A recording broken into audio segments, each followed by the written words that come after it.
ఇలాంటి Epstein files లోకి మన ప్రధాని అయిన నరేంద్ర మోదీ యొక్క పేరు రావడానికి గల కారణం ఏంటి? జెఫ్రో ఎప్స్టైన్ వీడంత పెద్ద ఎదవని, వీడంత పెద్ద నీచమైన వ్యక్తిని, వీడంత పెద్ద రాక్షసుని, వీడంత పెద్ద దుర్మార్గుణ్ణి మీ జీవితంలో అస్సలు చూసుండరు.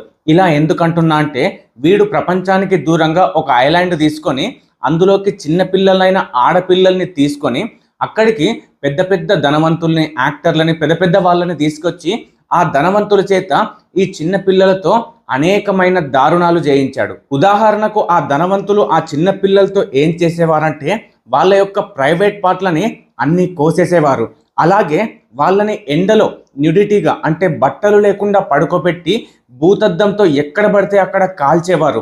అలాగే ఆ పిల్లల పైన రేపులు చేసేవారు. అలాగే ఆ పిల్లల్ని బెల్టులతో కొట్టేవారు. ఇలా ఇంకా ఎన్నో ఘోరాలు చేశారు. ఇప్పటి వరకు నేను చెప్పిన విషయాలన్నీ కేవలం బయటకు కనిపించే క్రైమ్ మాత్రమే. ఇంకా లోతులోకి వెళ్తే ఆ ధనవంతులంతా ఆ పిల్లల్ని భయపెట్టి టార్చర్ పెట్టి అలా చెయ్యడానికి గల కారణం ఏంటిదంటే వాళ్ళు యవ్వనంగా ఉండడానికి. ఇప్పుడు మీకు ఒక చిన్న డౌట్ వచ్చుండొచ్చు, అసలు ఆ పిల్లల్ని అంత టార్చర్ చేయడానికి ఈ ధనవంతులు యవ్వనంగా ఉండడానికి కారణం ఏంటి అని. అయితే చిన్న పిల్లలైన ఆడపిల్లల్ని ఎక్కువగా భయపెడితే వాళ్ళ శరీరంలో ఒక ప్రత్యేకమైన హార్మోన్ అనేది రిలీజ్ అవుతుంది. అలా ఆ హార్మోన్ రిలీజ్ అయినప్పుడు వాళ్ళ యొక్క రక్తాన్ని గనుక ఎవరైతే తాగుతారో వాళ్ళు యవ్వనంగా ఉంటారు. అందుకోసమని ఈ ధనవంతులంతా ఆ పిల్లల్ని నానా రకాలుగా హింసించి వాళ్ళ నుండి రిలీజ్ అయిన హార్మోన్ ద్వారా ఆ రక్తాన్ని తాగడానికి మాత్రమే వీళ్ళందరూ ఆ పిల్లలకు అంత నరకయాతను చూపించారు. అయితే బాఫోమెట్ అనే ఒక విగ్రహం ఉంది. ఈ విగ్రహం గురించిన వివరాలు బైబిల్లో కూడా ఉన్నాయి.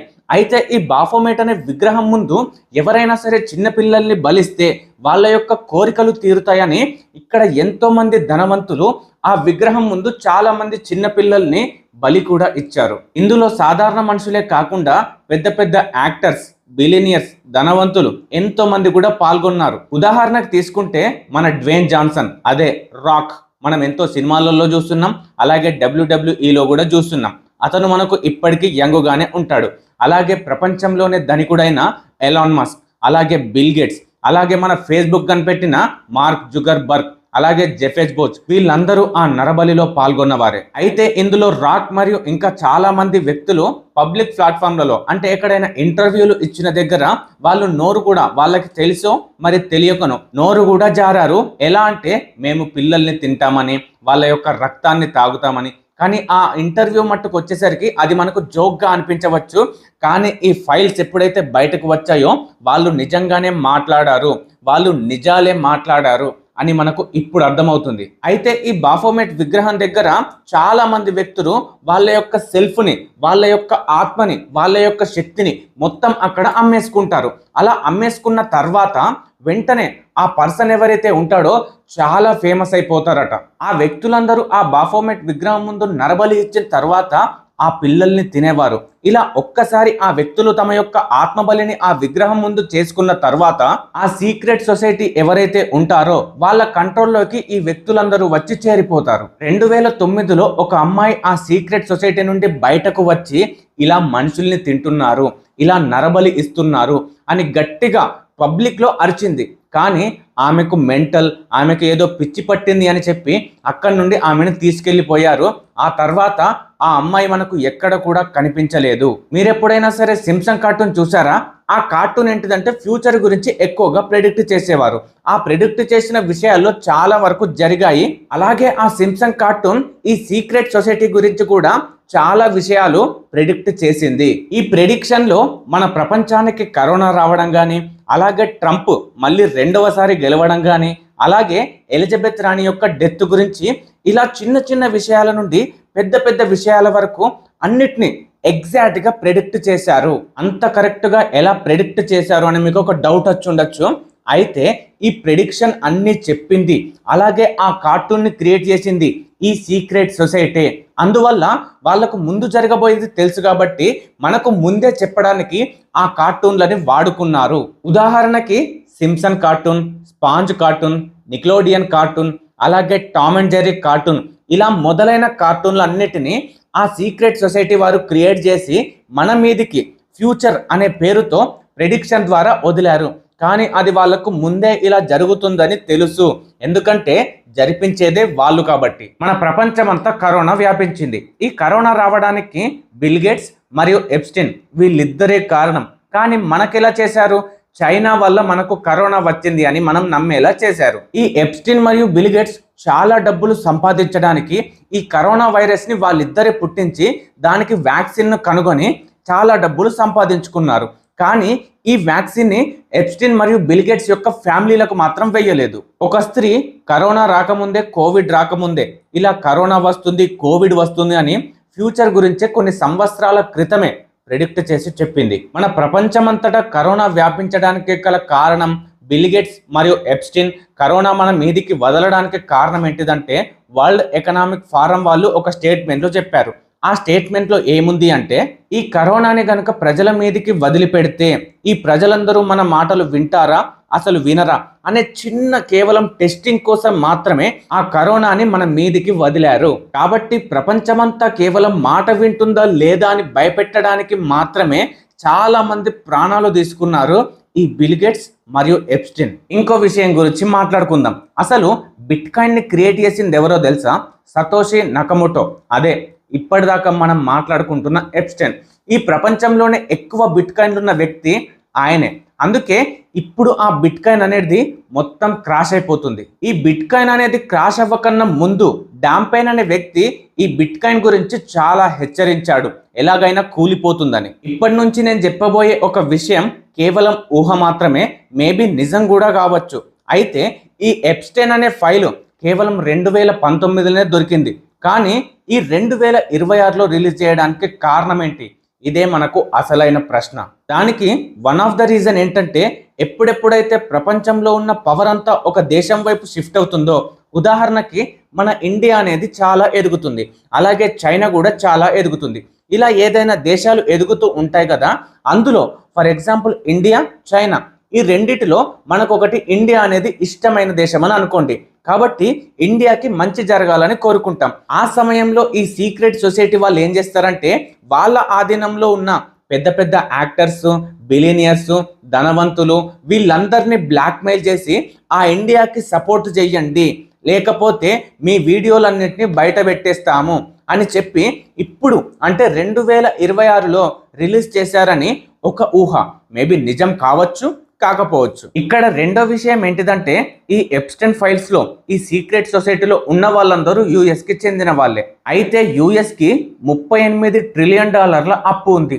ఆ అప్పుని తీర్చడం కోసం బిట్ కాయిన్ ని కనుగొనేది యుఎస్ వాళ్ళే కదా. ఈ బిట్ కాయిన్ లో ప్రపంచంలో ఉన్న దేశాలన్నింటినీ ఇన్వెస్ట్మెంట్ చేయించి సడన్ గా ఆ బిట్ కాయిన్ ని అమాంతం పెంచితే లాభాలు వస్తాయి కదా. కాబట్టి ఆ యుఎస్ వాళ్ళు వాళ్ళకి కావాల్సిన $38 ట్రిలియన్ డబ్బును తీసుకొని ఆ బిట్ కాయిన్ ని ఒకేసారిగా క్రాష్ చేస్తారు. అలా చేయడం వల్ల మిగతా దేశాలన్నీ నష్టపోతారు, యుఎస్ కి మాత్రం వాళ్ళ యొక్క అప్పు తీరిపోతుంది. అలాగే ఈ బిట్ కాయిన్ పూర్తయ్యే సమయానికి వాళ్ళందరూ బయటపడిపోతారు. కేవలం ఇదంతా డబ్బు కోసం మాత్రమే చేశారంటే జస్ట్ ఒక్కసారి ఆలోచించండి. ఈ ఫైల్స్ లో ఎప్స్టీన్ ఉన్నాడు, ట్రంప్ ఉన్నాడు, వీళ్ళందరూ ఉన్నారు. వీళ్ళందరి విషయాలు బయట పడతాయని తెలుసు. అయినా సరే ఈ ఫైల్స్ అన్నిటిని ఈ సమయంలో రిలీజ్ చేశారంటే ఒకటే అనుకోండి, అయితే వీళ్ళు దీనికన్నా దరిద్రమైన పని, ఈ రిలీజ్ చేసిన దానికన్నా పాపమైన పని ఇంకా ఏదో చేసుంటారు. ఆ పాపాన్ని కవర్ చేసుకోవడానికి మాత్రమే ఇప్పుడు ఈ ఫైల్స్ ని ముందట పెట్టారు. అలాగే ఈ ఎప్స్టీన్ ఫైల్లో కొన్ని మెన్షన్ కాలేవు. బయట ప్రపంచంలో చాలా రకాలైన పాపాలు జరిగాయి. ఆ పాపాలన్నింటినీ తీసుకుంటే మేబీ ఈ పాపాలను కవర్ చేయడానికి మాత్రమే ఇప్పుడు ఈ ఎప్స్టీన్ ఫైల్ ని బయటకు రిలీజ్ చేశారు అని ఒక చిన్న అంచనా. ఆ విషయాలు ఏంటంటే, మీకు స్టార్టింగ్ లో చెప్పిన కదా, బాఫోమెట్ విగ్రహం ముందు నరబలి ఇచ్చేవారని. అక్కడ మిగిలిన మాంసాన్ని మొత్తం మెగ్డీకి తీసుకువచ్చి అక్కడ మాంసంలో అంటే మీట్లో కలిపేసేవారట. ఇలా కలిపి వేశారట అని ఎందుకంటున్నా అంటే, చాలా మంది మాంసం తినేటప్పుడు వాళ్ళ మాంసంలో మనిషి యొక్క పన్నులు వచ్చాయని వీడియోలు తీసి మరి బయట సొసైటీకి చూపించారు. ఆ సమయంలో యుఎస్ మొత్తం షాక్ కి గురైంది. ఈ ఎప్స్టీన్ ఫైల్స్ లో జియో బిడెన్ అనే వ్యక్తి గురించి కూడా మెన్షన్ చేశారు. ఆ విషయం ఏంటిదంటే, ఈయన 2019లోనే చనిపోయారు. కానీ ఈయనలాగా ఉన్న ఒక రోబోట్ ని తయారు చేసి ఇప్పటి వరకు బయట సొసైటీని నడిపించారు అని ఈ జియో బిడెన్ గురించి ఎప్స్టైన్ ఫైల్స్ లో మెన్షన్ చేశారు. ఇప్పుడు మిమ్మల్ని ఆశ్చర్యపరిచే ఒక విషయం చెప్తా. ఆ విషయం ఏంటిదంటే ఈ సీక్రెట్ సొసైటీని కంట్రోల్ చేసేది అసలు మనుషులే కాదు. ఈ ఎప్స్టైన్ అనేవాడు అతను హెడ్ కాదు, అతను కేవలం ఒక మేనేజర్ మాత్రమే. ఇతను ఎందుకు వీడియోలన్నీ రికార్డ్ చేసుకున్నాడంటే ఫ్యూచర్లో అతనికి ఏదైనా ప్రాబ్లం వస్తే బయట ప్రపంచానికి విషయం మొత్తం తెలియడానికి దీన్నంతా డాక్యుమెంట్ చేసి పెట్టుకున్నాడు. అయితే ఈ మేనేజర్ అయిన ఎప్స్టైన్ పైన ఇంకా ఎవరో ఉన్నారు. ఇలా ఎప్స్టైన్ ని అలాగే ఎప్స్టైన్ తో ఉన్న చాలా మందిని కంట్రోల్ చేసేది అసలు మనుషులే కాదు. అలా వీళ్ళందరినీ మరి మనుషులు కంట్రోల్ చేస్తలేరంటే ఎవరు కంట్రోల్ చేస్తున్నారనే డౌట్ వచ్చిందా? ఖచ్చితంగా రావాలి. ఎందుకంటే వీళ్ళందరినీ కంట్రోల్ చేసేది ఏలియన్స్. అబద్ధం అనుకోకండి, ఖచ్చితంగా నిజం. ఎందుకంటే చాలా మంది వ్యక్తులు పబ్లిక్ గా మాట్లాడేటప్పుడు వాళ్ళ యొక్క వాయిస్లు చేంజ్ అయినాయి, అలాగే వాళ్ళ యొక్క కళ్ళు చేంజ్ అయినాయి, అలాగే వాళ్ళ యొక్క స్కిన్ కలర్ మారుతూ వచ్చింది. ఇవన్నిటిని కూడా సింప్సన్ కార్టూన్ లో మనకు ముందుగానే ప్రెడిక్ట్ చేసి చెప్పారు. కాబట్టి ఈ సీక్రెట్ సొసైటీని కంట్రోల్ చేసేది అసలు మనుషులే కాదు, ఏలియన్స్. ఇలా ఏలియన్స్ కంట్రోల్ చేస్తుంది అన్న విషయం 6 సంవత్సరాల క్రితమే తెలుసు, కానీ అప్పుడు చెప్తే ఎవ్వరూ నమ్మలేదు. ఇప్పుడేమో మనం నమ్మక తప్పట్లేదు. ఇక కొద్దిసేపు మైకేల్ జాక్సన్ గురించి మాట్లాడుకుందాం. ఈ మైకేల్ జాక్సన్ ని కంట్రోల్ చేయాలి అని ఆ సీక్రెట్ సొసైటీ వాళ్ళు చాలా ప్రయత్నించారు. ఎందుకంటే మైకేల్ జాక్సన్ యొక్క పాపులేషన్ అప్పుడు ఎలా ఉండేది? కేవలం చిటికేస్తేనే మైకేల్ జాక్సన్ కోసం చాలా మంది చనిపోయారు. ఒక్క మైకేల్ జాక్సన్ ని మన కంట్రోల్లోకి తెచ్చుకుంటే మొత్తం మ్యూజిక్ ఇండస్ట్రీనే ఏలవచ్చని అనుకున్నారు. కానీ మైకేల్ జాక్సన్ అనేవాడు ఆ విషయానికి ఒప్పుకోలేదు, వాళ్ళకి మైకేల్ జాక్సన్ లొంగలేదు. ఇలా ఈ సీక్రెట్ సొసైటీ వాళ్ళు మైకేల్ జాక్సన్ ని చాలా టార్చర్ పెడుతున్నారు అని, ఈ సీక్రెట్ సొసైటీ గురించి ప్రపంచానికి తెలియాలని మైకేల్ జాక్సన్ ఒక సాంగ్ ని కూడా షూట్ చేశాడు. కానీ ఆ సాంగ్ ని బయట ప్రపంచానికి రిలీజ్ అవ్వనివ్వలేదు ఈ సీక్రెట్ సొసైటీ. వెంటనే మైకేల్ జాక్సన్ ఇక్కడే ఉంటే ఈ సాంగ్ ని వీళ్ళు రిలీజ్ చెయ్యనివ్వరు అని చెప్పి బ్రెజిల్ కి వెళ్ళిపోయి అక్కడ లోకల్ మాఫియా యొక్క సపోర్ట్ తీసుకొని ఆయన యొక్క సాంగ్ ని పూర్తిగా తీసి అక్కడే రిలీజ్ చేసేసాడు. అలా సాంగ్ రిలీజ్ చేసిన తర్వాత మైకేల్ జాక్సన్ పైన ఈ సీక్రెట్ సొసైటీ వాళ్ళు చాలా ఆరోపణలు చేశారు. డ్రగ్స్ తీసుకునేవాడని, డ్రగ్స్ తీసుకున్న తర్వాత చిన్న పిల్లలతో పడుకునేవాడని, అలాగే డ్రగ్స్ ఎక్కువై చనిపోయాడని కూడా ఆరోపణలు చేశారు. అలాగే మైకేల్ జాక్సన్ యొక్క సిస్టర్ తోనే ఆయన పైన ఆరోపణలు చెప్పించారు. అయితే మైకేల్ జాక్సన్ వాళ్ళ సిస్టర్ తర్వాత ఇలా నా భర్త చాలా టార్చర్ పెట్టి మైకేల్ జాక్సన్ గురించి చెడుగా ప్రచారం చెయ్యు అని చెప్పినందువల్లే నేను ఇలా చెప్పాను అని బయట మీడియా ద్వారా పేర్కొంది. మైకేల్ జాక్సన్ వాళ్ళ భర్త ఒక జోవిష్, అలాగే మనకు ఈ ఫైల్స్ లో రిలీజ్ అయిన ఎప్స్టైన్ కూడా ఒక జోవిష్. మనం ఇప్పటి వరకు చెప్పిన మ్యాటర్లన్నీ ఒకే దగ్గర తిరుగుతాయి, అదే జోవిష్ పీపుల్ చుట్టూ. అలాగే మొత్తం యుఎస్ ని, ధనవంతుల్ని, వాళ్ళ యొక్క సీక్రెట్లని అన్నిటినీ కంట్రోల్ చేసేది కూడా జోవిష్ పీపులే అని యుఎస్ వాళ్ళు నమ్ముతారు. అయితే ఈ జోవిష్ల గురించి హిట్లర్ గారు ఎప్పుడో చెప్పారు, కానీ ఎప్పుడో చెప్పిన స్టేట్మెంట్ ఇప్పుడు వైరల్ అవుతుంది. ఆ స్టేట్మెంట్ ఏంటంటే, the day mankind find out what I was trying to defend Germany from World War 3 will start on the day mankind will learn I was trying to save my nation from the Freemasons, the illumination, the Jews. దీని అర్థం ఏంటిదంటే, నా Germany దేశాన్ని world War 3 నుండి రక్షించడానికి ఫెమసాన్స్ నుంచి, ఇమ్యులేషన్ నుంచి, జావ్స్ నుంచి రక్షిస్తే అదే నా దేశం వరల్డ్ వార్ 3 నుంచి తప్పించుకుంటుంది అని చెప్పాడు. అయితే హిట్లర్ కంటే ముందు నుంచే ఈ జోవిష్లు మన ప్రపంచాన్ని కంట్రోల్ చేస్తున్నారు అని మనం ఈ సెంటెన్స్ ద్వారా తెలుసుకోవచ్చు. అలాగే మైకేల్ జాక్సన్ గారు చనిపోయే ముందు ఒక కాల్ రికార్డింగ్ అనేది బయటపడింది. ఆ కాల్ రికార్డింగ్ బయటపడ్డ తర్వాత ఆయన యొక్క డెత్ ని ఫేక్ చేశారు. అలా ఫేక్ చేసినట్టు ఆధారాలు కూడా ఉన్నాయి. అలాగే బెలెన్షియా, ఫేస్బుక్, ప్లే స్టోర్ ఇలాంటి ఎన్నో పెద్ద పెద్ద సంస్థలు చాలా ఈ జోవిష్ వాళ్ళవే, ఈ ఇల్యూమినేట్ సొసైటీ వాళ్ళవే. ఆ పెద్ద పెద్ద బ్రాండ్ల యొక్క లోగోలు మొత్తం ఆ డెవిల్ ని మాత్రమే ఉద్దేశిస్తూ ఉంటాయి. మీకు ఇప్పుడు ఒక ఇంట్రెస్టింగ్ అర్థం కాని ఊహ గురించి చెప్తా.